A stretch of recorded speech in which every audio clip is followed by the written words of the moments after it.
At ngayon mga giliw naming tagapakinig, narito na ang panglimang kabanata ng ating kwento na pinamagatang ng Hingaluan Worship sa pakikipagsapalaran ni Kapitan Karyong!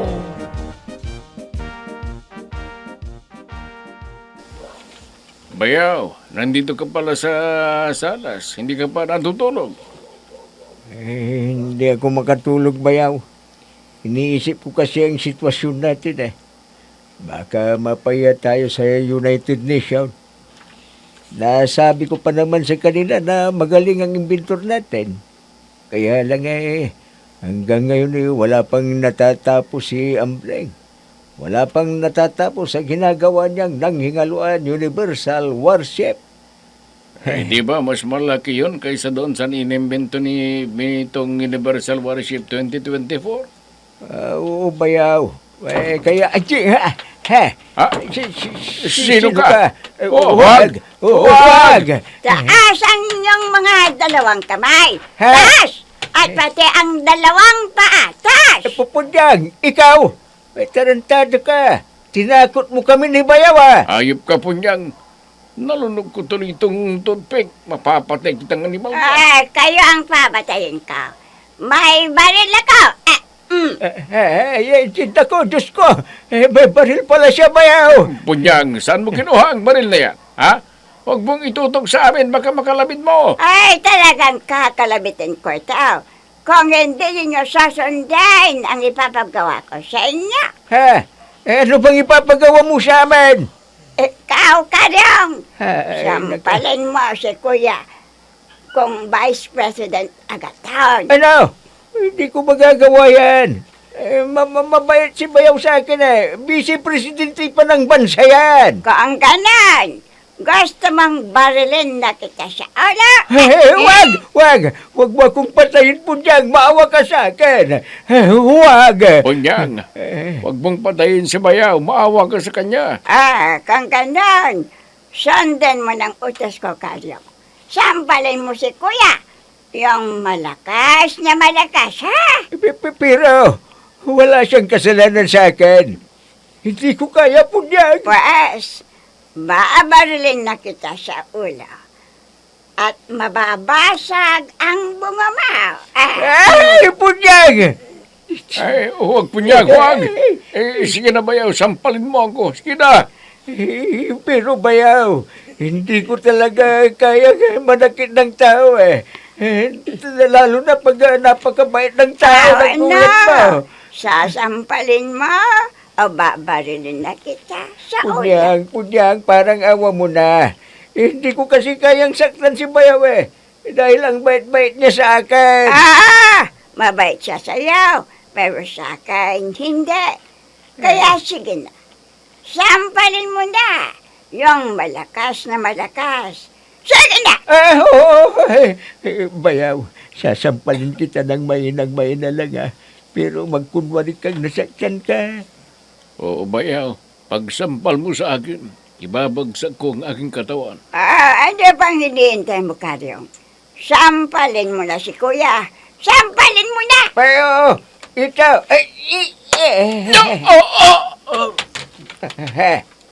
ayan, nasampal ko na.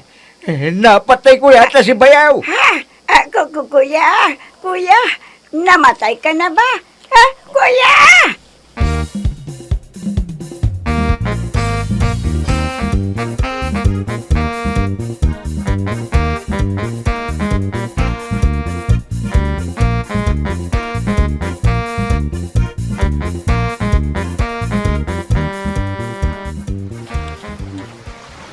Paano na tayo dito? Ilang oras lang mapupuno ng tubig ang barko ito dahil ayaw umanda. Yung water pump niya hindi umaanda. Hindi pa natin nalibas yung tubig. Mamamatay na tayong lahat dito. Mamamatay na tayo. Panyadong, anong gagawin natin? Mamamatay na tayo rito. Lulubog na itong barko. Huwag kang magpanik, pare. Ano? Nag-iisip ako ng paraan kung paano tayo makakaalis Alam mo, dito. tumaisip ka. Kailangan na mapaandar natin ang makina ng warship na ito. Buwisit ang Benito na yon. Makina pala ng isang lumang modernization jeep ang kuwan nito nilagay niya. Akala ko moderno pa rin makinang nilagay niya sa barko. Hindi pala. Oo, pare. Yung pinaglumaan nila Andoy ang inilagay. Nako, kaya pala biglang tumigil nang nandito na tayo sa gitna ng dagat. Hindi pala tinamaan ng missiles yung yung barko, yung narinig nating sumabig kanina, yung cylinder block ng makina. Ay, nako! May mga syukoy ng sirena papalapit sa atin. Ayan na sila, oh. Tingnan nyo. Pare, tingnan mo. Ang dami palang syukoy ng sirena na papalapit sa atin, oh. Ayan na sila. Ayan na. Oo, nako. Ayan na. Binabagsakan nila ng malaking bato ang barko. Dudurugin nila. Wag!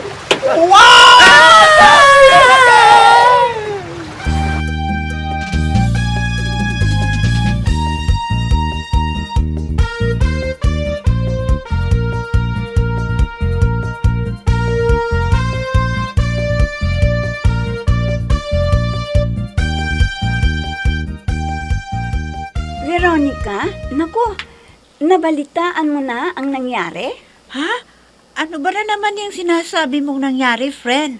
Yung tungkol sa nangyari kina Konsehal Asyong at Konsehal Adong. Hanggang ngayon nawawala pa rin sila sa gitna ng dagat. Biglang nawala raw ang signal nila. Nako, kasalanan ni Benito yan. Kasalanan niya talaga. Hindi, friend. Walang kasalanan si Benito. Paano mo namang nasabing walang kasalanan si Benito? Siya ang nag-imbento ng barko na yon at siya pa ang kapitan. Wala siyang kasalanan. Dahil ayon sa interview sa kanya, sa television, kanina, pinalayas daw siya ng mga pasaheros. At sinabi raw sa kanya na bawal sumama ang janitor. Kaya hayon, nang umandar na ang barko para maglayag doon sa kinaroroonan ng mga inabandonang barko ng China sa West Philippine Sea. Hayon, naiwan siya at hindi na niya alam kung ano na ang nangyari sa barko. Dahil hanggang sa ngayon, ay wala pang nasasagat na signal ang radar mula noon. Palagay ko, friend, nasa panganib na ang buhay nilang lahat na nakasakay dun. Oo, friend. Kaya tumutulong na rin ang Amerika, Japan, Taiwan, at iba pang mga kaalyadong bansa para mahanap ang nawawalang warship na ginawa ni Benito. Sana mahanap nila kaagad dahil kawawa naman ang malulan ng warship, friend. Pero kung ako ang tatanungin mo, mas mabuti na sanang hindi na mahanap para mawala na ang mga kalaban ni Mayor Karyong.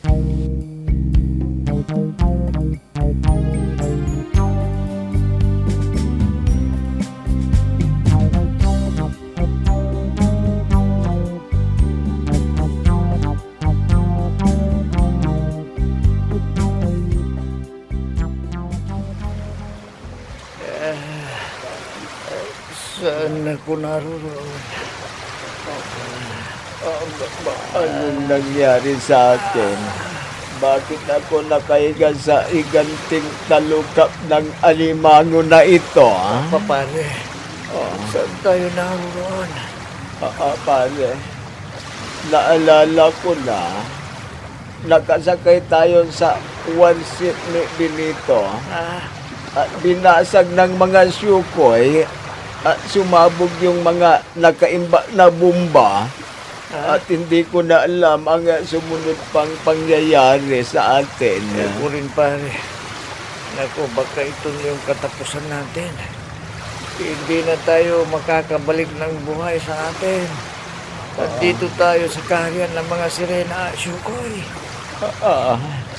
Hindi kaya kumakain ng tao ang mga syukoy na yan, pare? Hindi ko alam, pare. Pare, tingnan mo, nakagapos pala tayo, ho.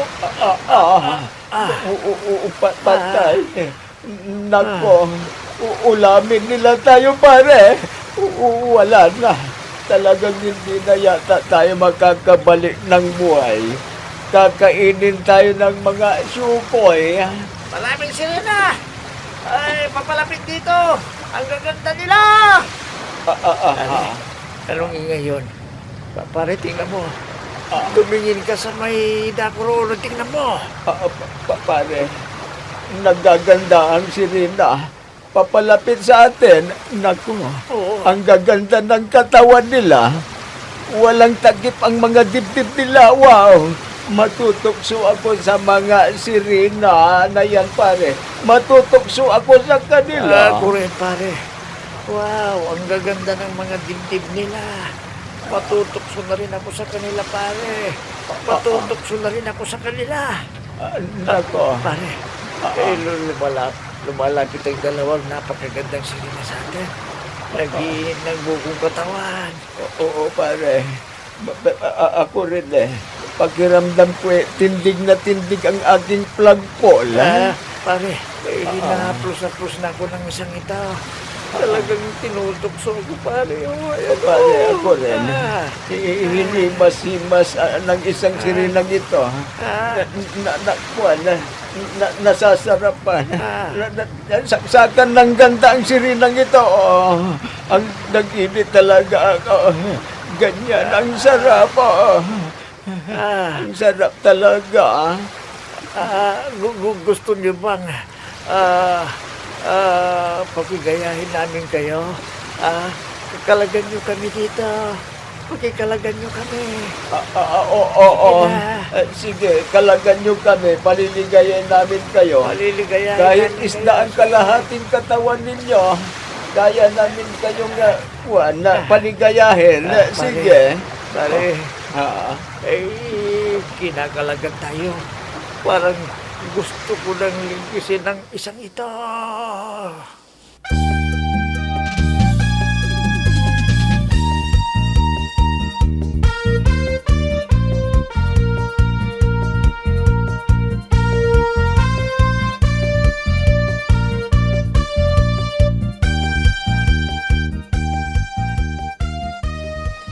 Maupay na aga sa inyo, Sir President.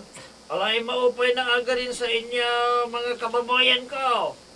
Alay, sige, sumakay na kayong lahat sa bagong gawang worship para magkapaglayag na tayo at ako bahala sa papasahin ninyo ng tigi 1,000,000.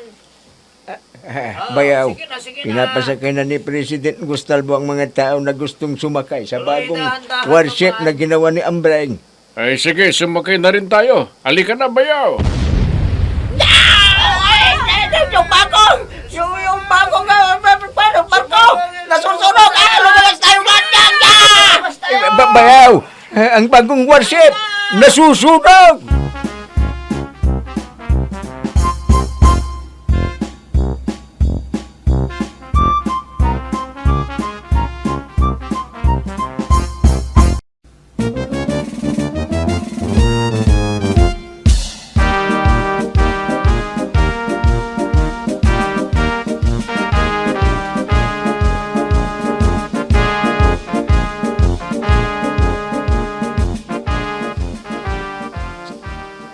Bayaw, anong sinabi ni Presidente Gustalbo sa'yo? Ay, bayaw. Ikinalulungkot ko na dismaya si President Gustalvo. Ayaw na niyang manghikayat ng mga pasahero sa sasakay sa barko dahil marami na ang pumalpak. Una, yung ginawa ni Benito at ngayon yung ginawa ni Ambreng. Kaya hindi na raw niya susuporta ng mga inventor dito. Dahil nanganganib lang ang buhay ng mga tao na makumbinsi na sasakay at magbabayad ng 1,000,000. Kung ganon, babagsak ang turismo dito sa atin, Bayaw. Talagang babagsak, bayaw, dahil sa mga palpak na inventor natin. Bayaw, kailangan magawan natin ng paraan para hindi madismaya si President Gustalbo. Pero papaano, bayaw? Papaano? Tulungan mo akong maghanap ng magaling na mekanika para umimbento ng worship. Yung normal ang pag-iisip. Hindi katulad nila Benito at Ambreng. Wala bayaw. Wala akong kilala na mekaniko na gustong gumawa ng makina ng barko. Ha? Bayaw, parang awa mo na. Tulungan mo ako. Pero wala akong kilala bayaw. Wala. Ako! Ah, Kaya ko ang gumawa ng malaking barka. Punyang, ikaw!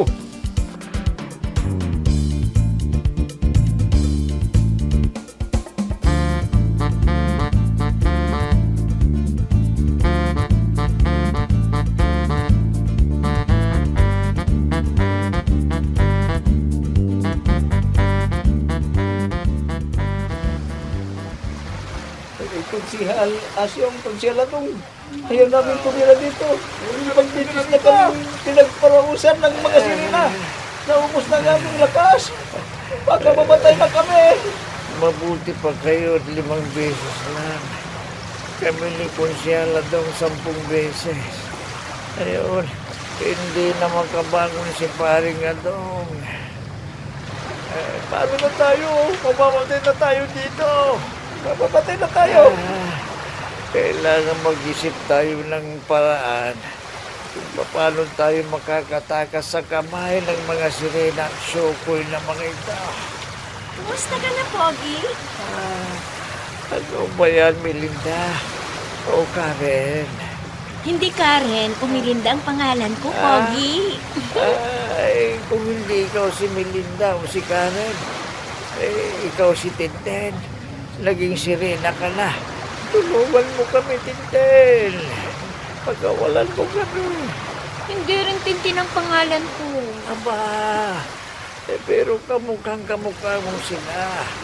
Kung ganon, sino ka? Ako si Prinsesa Susana, Ha? anak ni Reyna Meldusa. Ganun pa. Maawa kayo sa amin. Pagkawalan nyo na kami. Hindi na kayo makakaalis dito. Ah, Dahil ilang araw lang, magiging syokoy na rin kayo. ano? Hindi. Ayaw ko mag-isyokoy. Hindi. Hindi.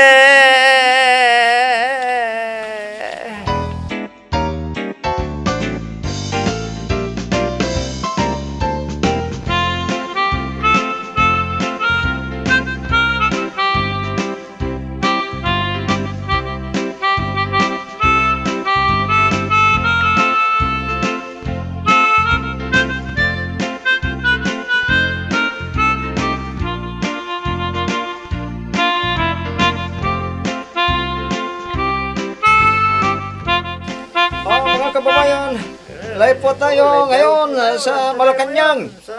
At nag-uumpisa na ang tatalakayan nila President Gustalvo at Vice President Agaton. Kasama ang ating Secretary ng National Defense na si retired General Eduardo Sumera. At nandito na po tayo sa ating... Sir President Gustalvo, nandito na po ako at naganda na po ako sa ating pag-uusap. Ay, mabuti naman na nandito ka na, Vice President Agaton.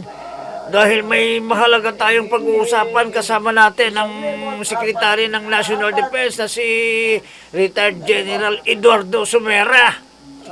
Sige po, Sir President.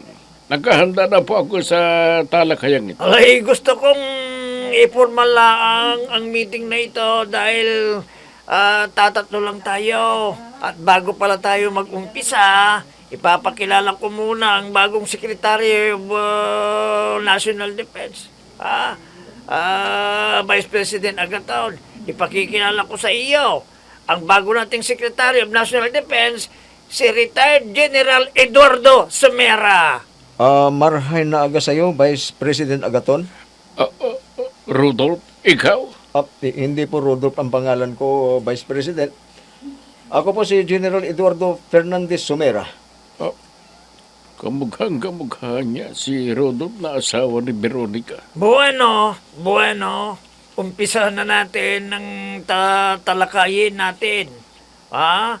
Ito ay tungkol sa nawawalang warship na kinalulunan nila Konsehal Asyong at Konsehal Adong at ang mga kasama nila.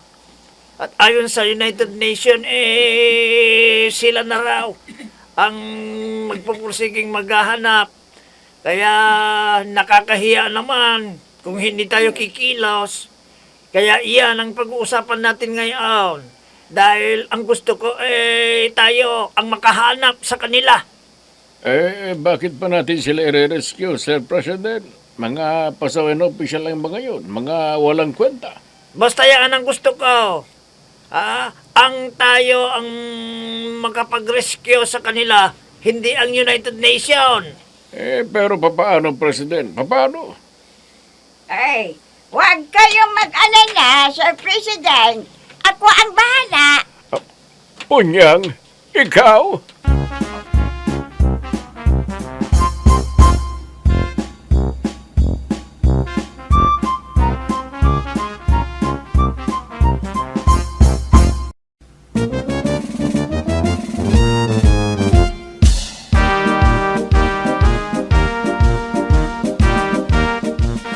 Ano kaya ang kahihinatnan ng pagsingit ni Aling Punyang sa usapang yun? Mga giliw naming tagapakinig. Abangan ang huling kabanata ng ating kwento na pinamagatang ng Hingaluang Washi sa pakikipagsapalaran ni Kapitan Karyong! Mga nagbibigay buhay sa ating dula ay sina Mayra Abrihal Narnola, Susan Malikdam, Robert D. Guzman, Amit Diaz, Oscar Ora, Jun Cabato, Technical Supervision at sa musika ni Oscar Ora, nilapatan ng tunog ni Robert D. Guzman, mula sa panulat at direksyon ni Oscar Ora. Kapitan Karyong! Inihahandog sa inyo ng F3 Recording Studio para sa pambansang radyo ng Pilipinas, Bombo Radio Philippines!